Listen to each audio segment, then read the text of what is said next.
Hey everyone, and welcome to Backseat Sports. I'm Josh, and that is Caleb, and Huskers get another W, baby. Back at it again. But we're coming off another nice win. How you doing, Caleb? A little bit better than last week, Josh. Yeah, I think all of Husker Nation could say the same. No, it was a good, solid game overall. The defense didn't allow any touchdowns, which was an exciting thing, and I think it was just good momentum for the team overall. They really needed a win after especially a heartbreaking loss like that. One that, is going to stay in their minds as well as ours for a long amount of time. So just getting back on the right foot and on the right track is going to be important. Obviously, headed into Big Ten play. It's where the fun begins. It's where the money's made, for sure. Yeah.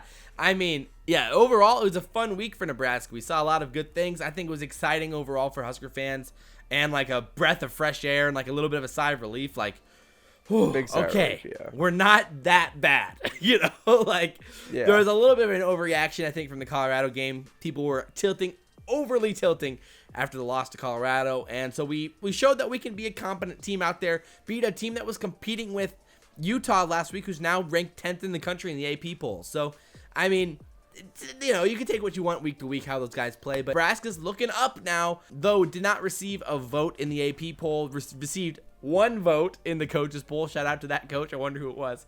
But overall, good stuff from Nebraska shown in the game, and we're excited to dive into it.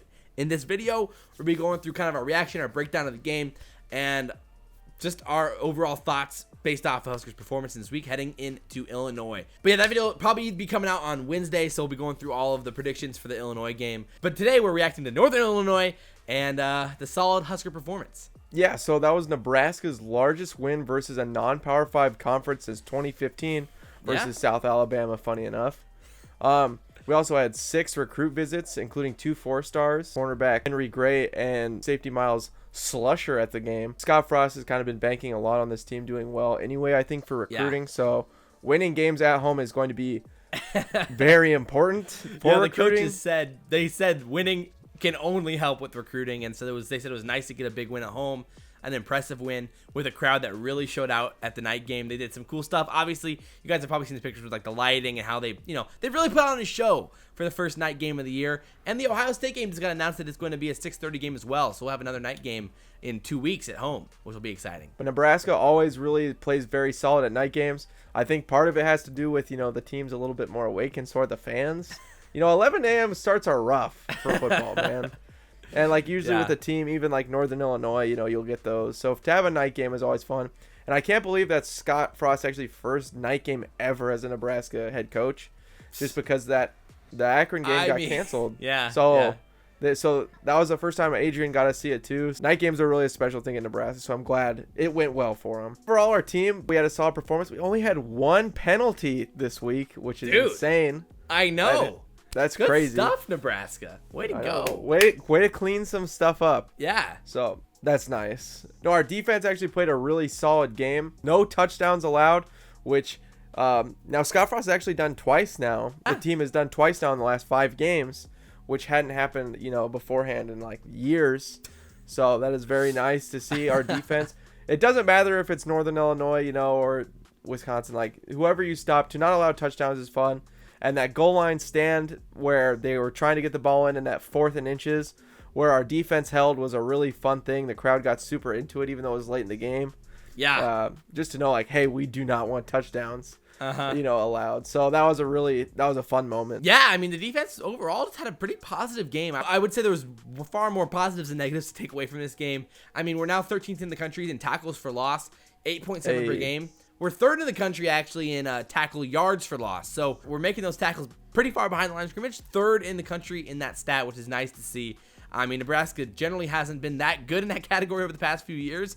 So it's good to see that type of improvement, that type of play from that front 7 in general. And the rushing defense overall has looked really, really impressive. And once again, showed it in this game as well. That defensive line is making steps forward. Every week we're seeing him get a lot better. Daniels has been playing a lot better, man. He's getting through those offensive linemen, and that's really fun to see. Yeah, I think the biggest question in this game for our defense is solely injury related when it comes to Cam Taylor and how that injury is coming along. We have no updates so far from the coaching staff. You know how it is with Scott Frost and injury updates. Keeping it close to the chest, man. Real close, man. So we don't know how that's going to go. What's wrong with Pickering. No.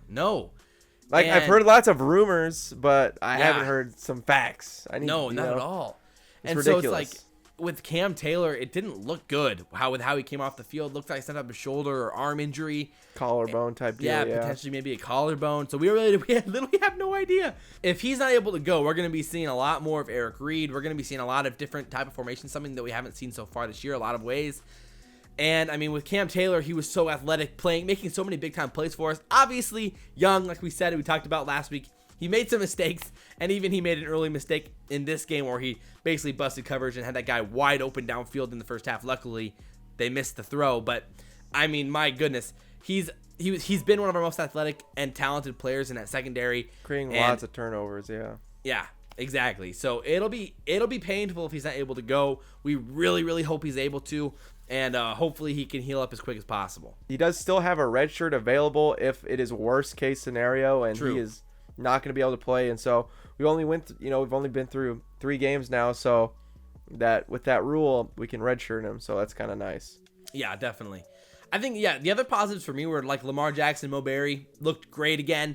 Mo kind of had a rough patch here against Colorado. Came back and played in this game really, really well. Filled those holes and had 10 total tackles, so he looked really good overall. Lamar Jackson also looking good, man.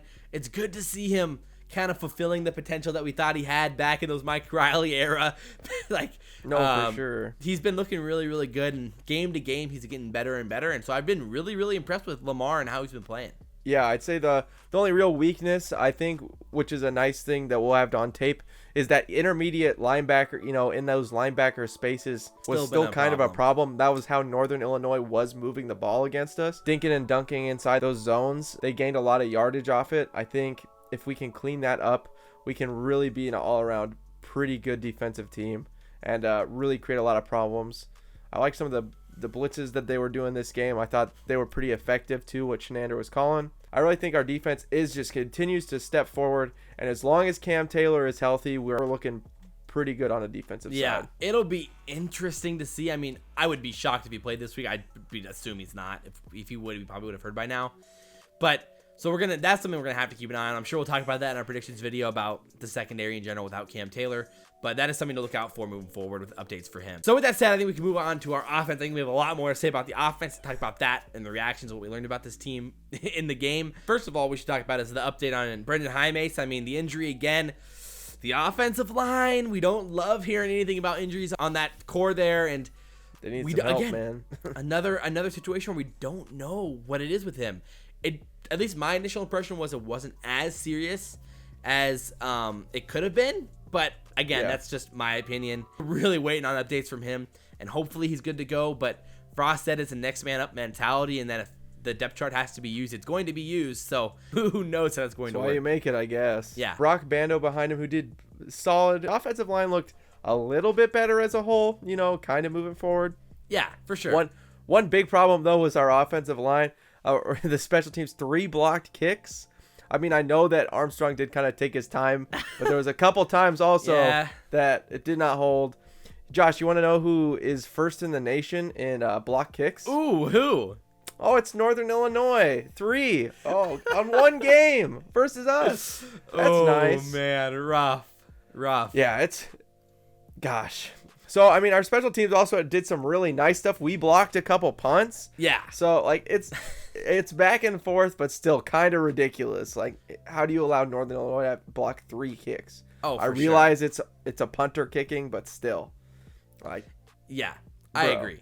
I know. Come on. I mean, offensively, again, it's like we were 6 for 13 on first down, so that's an improvement. I mean, decent percentages there at least. We would have liked to see a little bit more, like maybe 7, 8 for 13 would have been real nice to see in a game like this. But, again, the offense is taking slow steps in progression. We had 525 yards of offense, and Northern Illinois hadn't allowed a 100-yard rusher in 17 games, and we had one this week. And Dedrick Mills. Yeah, Dedrick Mills, and I guess that's where we can move next. Dedrick Mills had a solid game. He looked better, which is something we needed to see. A little bit more success. It was nice to see him run in between the tackles and have some success. Obviously, fumbling is not okay. That's the issue there, though. Yeah. Oh my. Now 3 for 3. Congrats, Dedrick. Yeah. Like, Every game have a fumble. Every game have a fumble now. Now, as an offense, still we're 104th in the country in turnovers, averaging 2.3 per game. So, again, not the start you want to see still. Only one turnover in this game, though. We did put the ball on the ground again later in the game, but we were able to recover it, obviously. So, I guess it's improvement. Martinez didn't throw a pick, which is also an improvement when it comes to turnovers. That's nice. But we'll talk about Martinez in a second. I think the biggest question early in the game was play calling.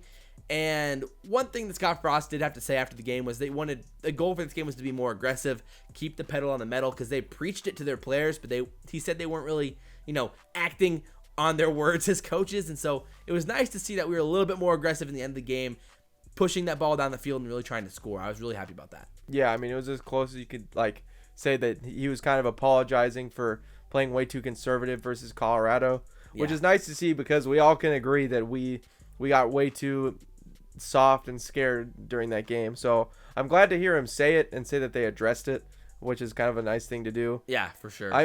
I'm kind of frustrated. Our defense got those blocked punts and we didn't convert points on them. We should be able to score inside the red zone. And, we're 6 for 13 on against Northern Illinois. It's ridiculous. How do you 3 and out twice there? How do you not have anything there, when you're that 100%. Close? Mm-hmm. You should be scoring touchdowns. Not just settling for field goals and having them blocked. Yeah, the play calling was a little weird in some instances. Like we said, in that first half, there was 3 straight QB draws on third down. I mean, 2 of them were on 3rd and 11. And you're like, why? I mean, Northern Illinois was obviously prepared for Martinez's QB draws. I mean, they didn't really go back to it after that, which is good. I mean, obviously. Not till Vedral scored on True. But, I mean, Northern Illinois was 100% prepared for Martinez's running ability. And so we didn't see as much of it in the game as we did in the past few weeks. The only thing that can be worrisome is we get a lot of our points on chunk plays, which, I mean, it's great to have chunk plays. Yeah. That means you're doing something right. But leaning on Mo Washington and such to have those big plays, but then also not being able to sustain good, solid drives and just being able to score off those big plays is kind of concerning. Yeah. Against better teams, they're not going to make those big mistakes. Exactly. They might go for 15, but they're not going to go for 60, Yeah, for sure. Ohio State's not going to let you run all over them like that, Yeah, unless your name's J.D. Spielman. Oh, yeah, I mean, I guess. We'll see. But that's for another day. No, I agree. The consistency on the offense is something that we still need to see more from. Adrian Martinez again. He had a better game, that's for sure. We saw a lot more from him this game. Some improvement overall. But there was still some of that hesitation there. A little less decisive than we want to see. And so we really need to see some improvement from Martinez moving forward, especially in this Illinois game moving into the Ohio State game.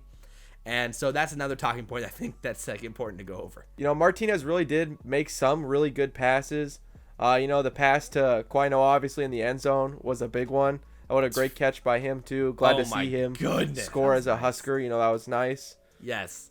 But, man, some of those PA rollouts, really being indecisive, running to the whole sideline, taking that whole time with the ball just in his hand. Yeah, there were a few of those, forcing it late. He's just the timing's still off. It is. Yeah, it's really off. I don't know what it is with him or wide receivers, or he doesn't want to turn the ball over, or he doesn't want to get hurt. It's probably a factor of all those things, but he just still needs to be more decisive with the ball. He was a little bit. I will give him that he was a little bit more decisive on the runs sometimes. Oh, for sure. When he saw some holes, he did get some really good yardage that game on the scramble. But he could have done it earlier and pulled quicker and probably still gotten more yards multiple times in this game and use his legs well, because he definitely has that in him. So that's a little frustrating. Man, I just want to see him dominate, be himself, be confident. Yeah. It's just still not there yet. I think this was a baby step in the right direction. But I think we're going to need a lot. We're going to need a big step in this Illinois game just to get on track for the meat of the Big Ten plays. Again, like we said, we just want to see the ability to drive downfield, play by play, get those 7, 8 yard, 9 yard plays, convert on third down a few times. That's what we're hoping to see in these games, and it's just not really been happening very effectively yet. There's just so much more that we want to see from this team, and hopefully we can see it against Illinois. So we appreciate you guys watching the video. We're going to be really diving into Illinois this week and predicting that game and going through everything we need to know about that game going into it. So it should be pretty good overall. We appreciate you guys checking out. Drop all your comments down below like we always say. We know you guys have your opinions. Fire them at us down in the comments. What are we going to do in Champaign this week? Will we be Yes. popping champagne? Will the locker room still smell of champagne? This is a Steph Curry reference. That's for you, Josh. Oh, disgusting. Oh, wow. Throwing Steph Curry references at us at the end of the video. Oh, my gosh.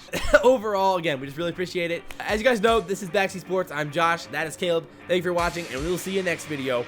Goodbye.